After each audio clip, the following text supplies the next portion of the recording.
ঢাকা বিশ্ববিদ্যালয় বিজ্ঞান ইউনিটের ফলাফল কবে? যা জানা গেল। আচ্ছা, কি জানা গেছে আমরা একটু বিস্তারিত দেখবো। তার আগে দেখো এখানে যারা আছে তাদের মধ্যে তুমি আছো কিনা, থাকলে কমেন্টে জানাও। এখানে ঢাকা বিশ্ববিদ্যালয়ের 25-26 শিক্ষাবর্ষের ভর্তি পরীক্ষার ফলাফল তৈরির কাজ চলছে। ওকে, ফলাফল তৈরির সব ধরনের কাজ শেষ হলে এই ইউনিটের ভর্তি পরীক্ষার ফল প্রকাশ করা হবে। এটা জানিয়েছে কে? এটা হচ্ছে বিজ্ঞান অনুষদের ডিন অধ্যাপক ডক্টর আব্দুল সালাম। হ্যাঁ, আমরা জানি কাজটা শেষ হলে এখানে ফলাফল তৈরির কাজ শেষ হলেই ফলাফল প্রকাশ করা হবে। তারিখটা বলুন, ফিক্সড তারিখ যে এত তারিখে প্রকাশ করা হবে।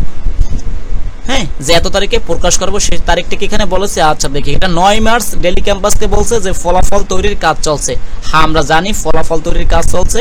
শিক্ষার্থীদের কোয়ালিটি রেজাল্ট দিতে হ্যাঁ যেভাবে কাজ করা দরকার সেভাবে কাজ করছে, বা ফলাফল তৈরির কাজ শেষ হলে ফলাফল প্রকাশ করা হবে। আবার একই কথা বলতেছে, কাজ শেষ হলেই তো প্রকাশ করবে। এখানে কিভাবে শেষ না হলে প্রকাশ করবে এটা সিম্পলি আমরা জানি, এগুলো কেন বলার কোনো মানেই হয় না।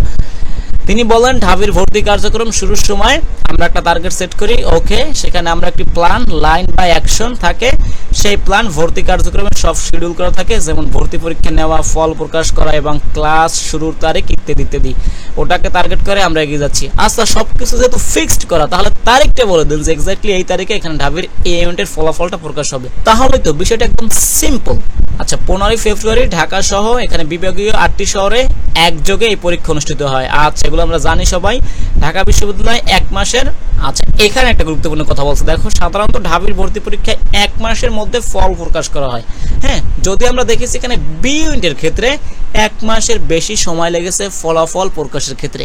সেই হিসাবে আমরা বলতে পারি যেহেতু 15 ফেব্রুয়ারি পরীক্ষাটা হয়েছে, সেই হিসাবে এখানে তোমার 1 মাস পূর্ণ হবে মার্চের 15 তারিখ, এবং মার্চের 15 তারিখে 1 মাস পূর্ণ হলো। এখানে রেজাল্টটা দিবে না, কারণ বি ইউনিটে 1 মাসের বেশি সময় লেগেছে রেজাল্টটা দিতে।